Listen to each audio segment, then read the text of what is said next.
কুসুমের এই গোটা পার্টিতে লোকেদের সামনে অসভ্যতাম করায় রীতিমতো কুসুমের উপরে বিরক্ত হয়ে উঠলো ইন্দ্রাণী গাঙ্গুলি। হ্যাঁ বন্ধুরা, ভিডিওতে লাইক দিয়ে দেখতে থাকুন। যে মুহূর্তে কিনা ঈশানের ছোটো কাকিমুনি জোর করে কুসুমকে সেই ড্রিঙ্কটা করায়, ঠিক সেই মুহূর্তে সেই ড্রিঙ্কটা খাওয়া মাত্রই যখন কুসুমের মাথা ঝিমঝিম করতে থাকে এবং কুসুম বলতে থাকে যে কী ব্যাপার, আমার এমন কেন মনে হচ্ছে যে সব কিছু ঘোলা হয়ে আসছে আমার সামনে এবং আমার মাথাটা এত বেশি ধরেছে কেন, কিছুক্ষণ আগে তো ঠিক ছিলাম। তাহলে কি কোনো মতে কাকিমুনি ইচ্ছাকৃতভাবে আমাকে এই ড্রিঙ্কটা করিয়ে আমার কোনোরকম কোনো সর্বনাশ করার চেষ্টা করলো?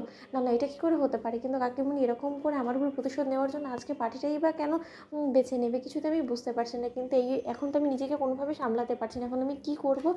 ঠিক সেই মুহূর্তেই যখন এখানে ছোটো কাকিমুনি দেবলীনার সঙ্গে হাত মেলাতে থাকে এবং বলতে থাকে যে দেবলীনা, আমাদের কাজ হয়ে গিয়েছে, আমরা যে উদ্দেশ্য নিয়ে কুসুমের সর্বনাশ করার চেষ্টা করছিলাম অবশেষে সেটাতে আমরা সাকসেসফুল হয়েছি। এবার তো তুমি মানবে যে চক্রান্ত করার ক্ষেত্রে আমি তোমার থেকে বেশি এক্সপার্ট। ঠিক সেই মুহূর্তে দেবলীনা বলতে থাকে যে সত্যি তোমাকে মানতে হবে, জানো তো আন্টি। ঠিক সেই সময়ে যখন তাদেরকে হাত মেলানো অবস্থায় ঈশান দেখে ফেলে এবং ঈশান বলতে থাকে যে কী ব্যাপার, ওরা এতটা খুশি হচ্ছে কেন কুসুমের দিকে তাকিয়ে, সেটা তো বুঝতে পারছি না। কোনো মতে দুজনে মিলে আবার কোনো চক্রান্ত করেনি তো? অন্যদিকে যখন হঠাৎ করে কুসুম উদ্ভর যখন ব্যবহার করতে থাকে এবং কুসুমের এই উদ্ভর ব্যবহার দেখে যখন আয়ুষও চমকে ওঠে এবং আয়ুষের কাছে কি কুসুম বলতে থাকে যে আয়ুষবাবু, আপনি আমাকে একটা কথা বলুন, আপনি কোথায় চলে যান বারবার করে? আমি আপনাকে ছাড়া এক দ্বন্দ্ব থাকতে পারি না, জানেন তো। আমি তো রীতিমতো সব জায়গায় আপনাকে দেখতে পাচ্ছি, এখন তো আমার চোখের সামনে আপনাকে চারটা আয়ুষবাবু দেখা যাচ্ছে। তার থেকেও বড় কথা, আমি চোখ জানেন তো সবসময় আপনাকেই খোঁজে, কেন জানি আমি আপনার থেকে নিজেকে দূরত্ব বজায় রাখতেই পারি না।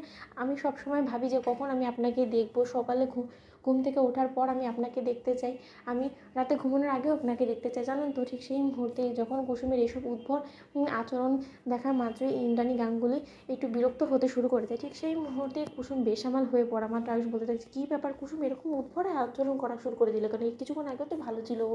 অন্যদিকে যখন হঠাৎ করে কুসুম ফরেন ক্লায়েন্টসদের কাছে গিয়ে বলতে থাকে যে এই যে আপনারা বিদেশি ম্যামেরা, আপনারা সবসময় কী বলুন তো, আপনারা সব ফরেন খাবার নিয়ে পড়ে থাকেন, সব ওয়েস্টার্ন ড্রেস নিয়ে পড়ে থাকেন, কখনো আমাদের বাঙালিদের দিকেও তো তাকালে পারেন, আমরাও কি কারো থেকে কম নয় কি বলুন তো?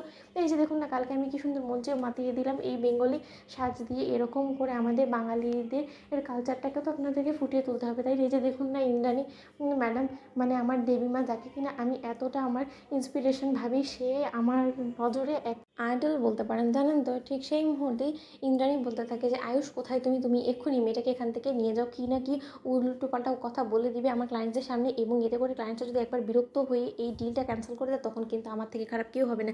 এই মেয়েটা এরকম অসভ্যতম করছে কেন, তো সেটাই বুঝতে পারছি না। ঠিক সেই মুহূর্তে সেখানে ছোটো কাকিমনি বলতে থাকে যে কী দেখছো তো বলি না, দিদি তো মতো রেগে লাল হয়ে যাচ্ছে, কিছুক্ষণের পরেই একটা বোম ফাটবে, তখন যে কুসুমের উপরে কী ঝাড়বে দিদি, সেটা দেখার জন্য আমার আর তর্স হচ্ছে না। তো বন্ধুরা, লাইক এবং শেয়ার করে সাবস্ক্রাইব করতে ভুলো না।